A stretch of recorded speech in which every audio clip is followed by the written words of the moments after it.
Welcome back, everyone. We're pleased to have 2011 champion Rory McIlroy to the 2020 U.S. Open interview area. Rory is currently number 4 in the world, a 4-time major champion, and he is making his 12th start in the U.S. Open. Rory, just to start it off, just some initial reactions to the course here at Winged Foot. Yeah, it's awesome. I've never been here before. This is the first time I've had a look at it. Played 18 holes yesterday, and loved what I saw. It's hard, obviously, but I think it's very, very fair. I said to someone yesterday when I played Oakmont for the first time, my initial reaction was, this place is impossible, where it's not, this course doesn't feel quite as, it gives you a little more chances if you miss it, I guess. You can run the ball up onto the greens and maybe a touch more playable. But it's a tough track, and still learning it as I go here. I'm going to go and play 9 holes this afternoon after this. But I loved what I saw yesterday morning, and excited to get going. We're going to go here to Rex. Rory, you said yesterday you didn't think it was quite playing as long as maybe you had thought, or at least if you look at the card. Can you talk about maybe how you think it's going to play for the week, and what's the most challenging part of this golf course? Yeah, so I think when you read articles about golf courses, and Dan and I were having this discussion yesterday, it's they sometimes they get so hyped up and so made into these, it's a wonder. This is a wonderful golf course, and I think one of the best that I've played for a US Open. But you still get here, and I thought I was going to have to hit like driver 5-iron into every par 4, and it isn't quite like that. It's still, there's still places where precision beats power, and that's been the case here at US Opens in the past. But not as many drivers off tees as I thought there would be, which is good. You got to put your ball into position, and then once you do that, that's a tough part, and then getting it onto the right levels of these greens, leaving it below the hole, giving yourself decent putts. It's all, I think this place tests every single aspect of your game. So I don't think I could single out the toughest thing that you need to do or the hardest thing that you're going to have to do this week. It's all pretty tough. We're going to go to Daniel on the left. You said not many drivers. I'm curious, 6 and 11. Do you think you'll be going for 6? And just more generally speaking, yeah. How do you go about mapping your strategy for kind of risk-reward holes like that, where the data or some visualization might say go for the green, or classic wisdom might say lay back? How do you approach that? Yeah, so again, there's not, this course is a little different than it was in previous championships, so there isn't much data to look back on and see what other guys did. And you think about the last major championship played here in 2006. The game has changed dramatically since then in the last 14 years. The game is different. And so I don't think, other stops that we go to throughout the year, you can look back on previous years and see and maybe make like the 10th at Riviera, for example. You have data for that every year. Yeah, everyone knows by now the best way to play that hole is to go for the green. That's the most likely way you're going to make a 3. But for here, you don't really have that. So, it's a matter of playing practice rounds, getting comfortable. Like, honestly, on the 6th hole, I'm more comfortable hitting a driver up at the green than I am hitting a 3-iron for a layup. So that hole is certainly one that suits my eye and suits, hitting a cut driver in there and, hitting shots from the front bunker there yesterday. It seems like, if you're in that front bunker, is pretty good to most pin positions. And then on 11, I don't see many people hitting driver on 11. It's, you can carry that bunker on the left, but then the fairway is like a hog's back. It just doesn't seem as if a ball can stay on that fairway if you carry it over. So that's not a hole that I would, that's something I'll just be trying to hit something down into the bottom of the hill and hitting a 9-iron or a wedge in. We're going to go to the WebEx. What has been kind of your biggest takeaways in U.S. Open since Congressional?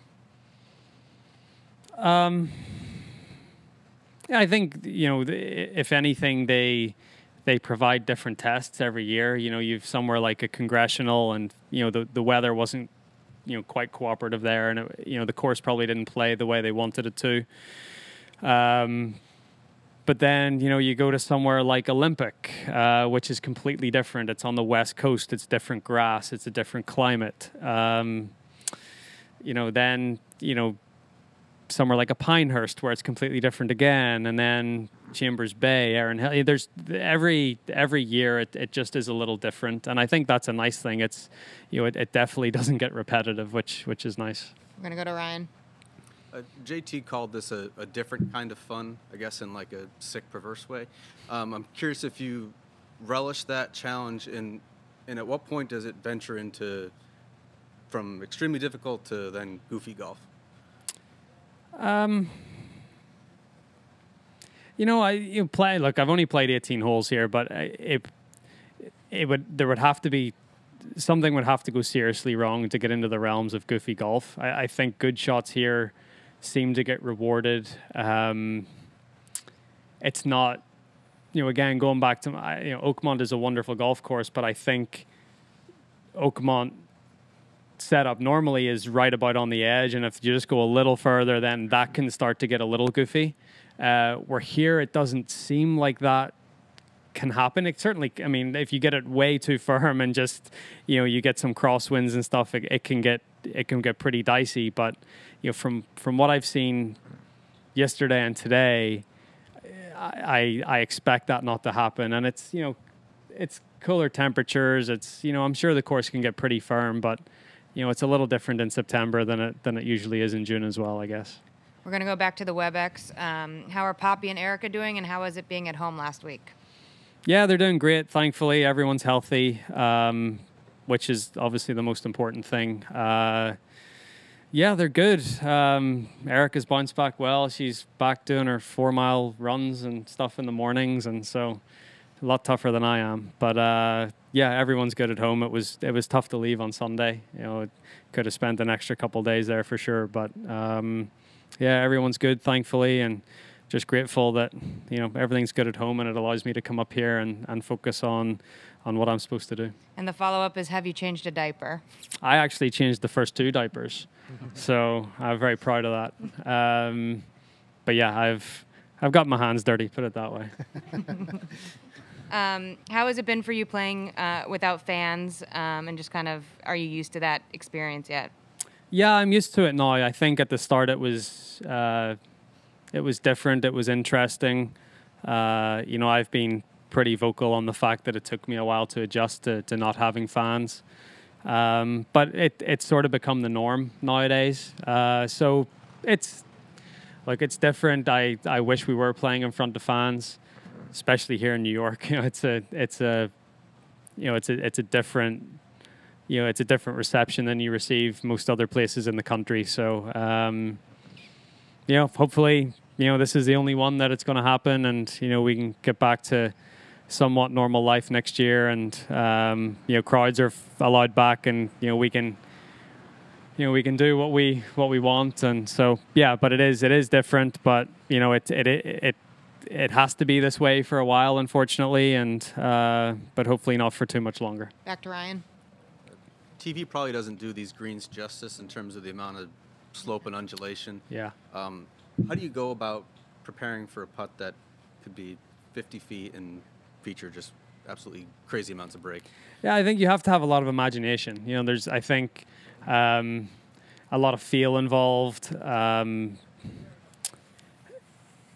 I think especially on these greens, it's, where's the easiest next putt from, and where's the easiest next shot from? I think there's a lot of thinking ahead on this golf course, and okay, where can I leave this next shot that I have the most routine chip shot or second putt or whatever. So there's a lot of just thinking one step ahead to you're, as you said, a 50-foot putt like that, you're maybe just thinking of if I can leave this 8 feet below the hole so my next putt's coming back up the hill, then that's a good thing. Right here to Mark. Hey, Rory, obviously it's been 14 years since the Open was here, but with regard to Phil, it's his first time back since then. Do you remember what your emotions were when you went back to Augusta in 12, I guess it was, and just kind of did you feel like you had a score to settle? Did you, were you still shaken at all by what happened the year before or that kind of thing? And yeah. I was probably,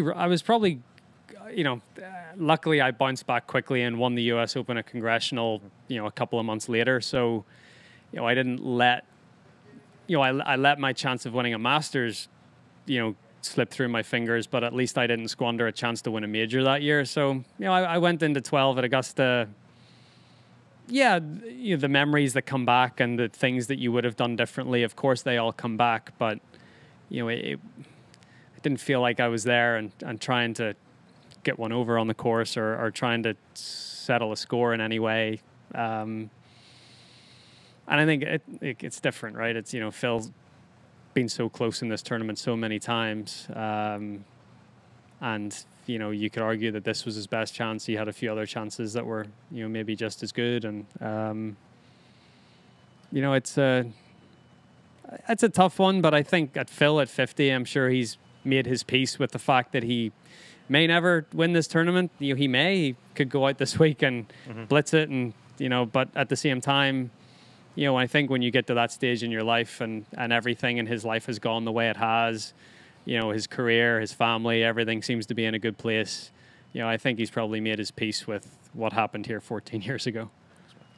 Right here. Rory, you've been number one so much of the time over these past few years, but in the majors you have struggled, I think, more than people would have expected. Is that something that you put any analysis into, or that you've mulled over to think of what can you do to bring it up in those tournaments to match the rest of your play? Yeah, for sure. I mean, I think if anything, if you've looked at my major championship performances over the last few years, I've just gotten off to slow starts.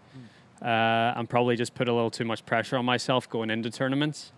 And from there, shooting a bad score on the first day and putting yourself under even more pressure from there to, just make it to the weekend and then to try to, play catch up.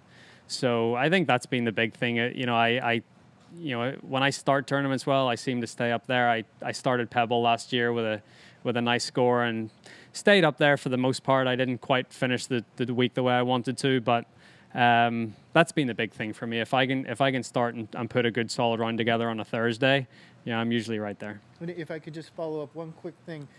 Gary Woodland said that he thinks that the long hitters like yourself will have a major advantage at this course. I know you're saying you're not going to have to take as many drivers as you thought, but with the rough being where it is, if you're farther down, what kind of advantage do you think you might have?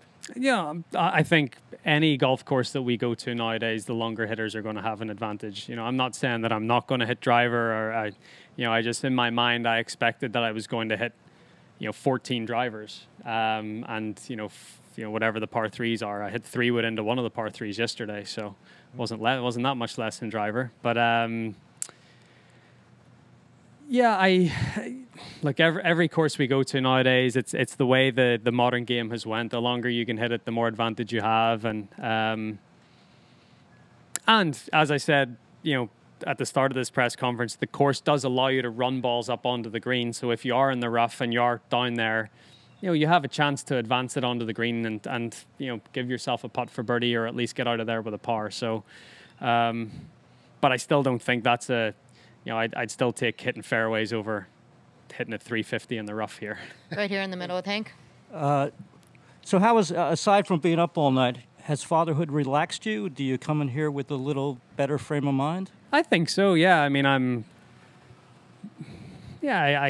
sort of referenced this a couple of weeks ago. I think it just puts things in perspective a little bit. And, not that my career, it matters to me and I care about it very much, but at the same time, it makes the hard days a little easier to get over, right? So, and I'm not saying that I want to have hard days to get over, but you're a little more relaxed. It is like when I say it's not the be all and end all. I mean, it's a major championship, and I've grown up my whole life dreaming of winning these tournaments, and that's not going to change. But if it doesn't quite happen, then I can live with that and go home and be very happy and leave what's happened at the golf course at the golf course. I think that's maybe something that I haven't done so well in the past is I haven't left my job at the office. Basically, I've brought it home with me and I've let it affect my mood and how I am, and I think having that little bit more perspective definitely helps. Last question right here. Hey, Rory. Shifting gears a bit. Earlier in your career, when you decided to just start hitting the gym a little more intensely and pay attention to what you're eating a little bit more, I'm curious what prompted that change, rather, and what your advice may be to other golfers who may look to you as an inspiration in that. Yeah, so the reason that I decided to get healthier and get in the gym, I had a herniated L4, L5 disc in my back. And I had some bone edema in the vertebrae, and the doctor basically said to me, if you let this go any longer, that could turn into a stress fracture, and that could put you out for a long time. So it was more out of necessity than anything else. So just to get stronger, build up a little bit of robustness in my body, honestly make myself a little less flexible, a little stiffer. That was one of the reasons I had so much movement in my hips and in the lower part of my spine that, it just wasn't, there was not enough stability around there to protect, the joints and the discs and the vertebrae. So it was basically out of a necessity to do that and get stronger and prevent injury.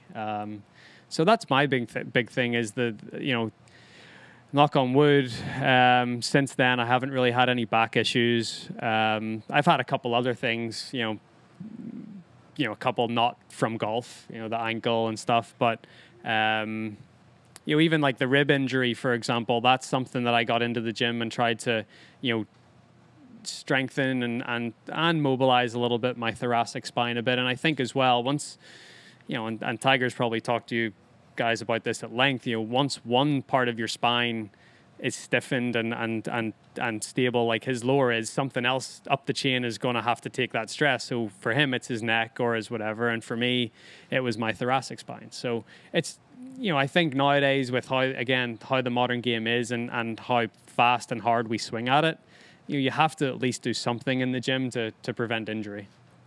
Thanks, Rory. Thank you. Thanks, Rory. Good luck this week. Thank you.